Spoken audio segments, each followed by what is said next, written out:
কাকসায় ব্যবসায়ী অপহরণ কাণ্ডে ইঞ্জিনিয়ার ও ইসিএল কর্মী সহ গ্রেফতার 5 জন। অপহরণে অভিযুক্তদের মধ্যে 2 জন বিটেক পাস, একজন রাষ্ট্রায়ত্ত সংস্থা ইসিএল এর কর্মী। পুলিশ সূত্রে দাবি, কেউ নেশার টাকা জোগাড় করতে অপহরণকারীদের দলে ভিড়েছেন, কেউ আবার ধার শোধের জন্য দুষ্কৃতী দলে যোগ দিয়েছেন। একজন তো অ্যারেস্ট হয়েছে, ও ইসিএল এর কর্মী আছে, এমপ্লয়ি আছে, কিন্তু তাও আমরা অফিসিয়াল রেকর্ড দেখবো। হ্যাঁ, এটাও আমরা জানতে পারছি যে অনেক খ্যাত কলেজ থেকে অনেকজন দুজন পড়েছে, তো সেটা আমরা ফার্দার ভেরিফাই করব। অভিযোগ, 10 জানুয়ারি পানাগড় বাইপাসে ধাবার সামনে থেকে অপহৃত হন কাকসার ম্যাঙ্গানিজ ব্যবসায়ী।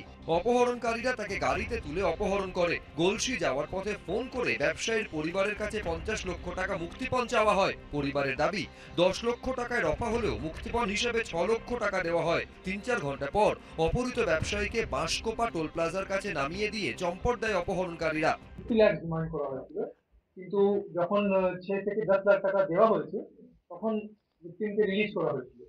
কিন্তু এক্সাক্ট অ্যামাউন্ট কি দেওয়া হয়েছিল বা কোথা থেকে দেওয়া হয়েছিল, ওটা আমরা এখন সব ভেরিফাই করছি।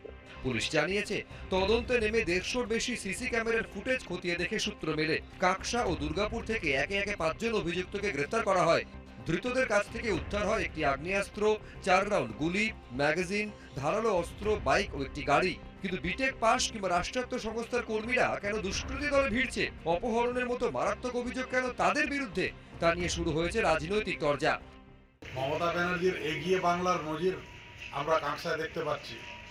বিটেক পাস করার পর, এমটেক পাস করার পর আর চাকরির কোনো কর্মসংস্থানের তো জায়গা নেই।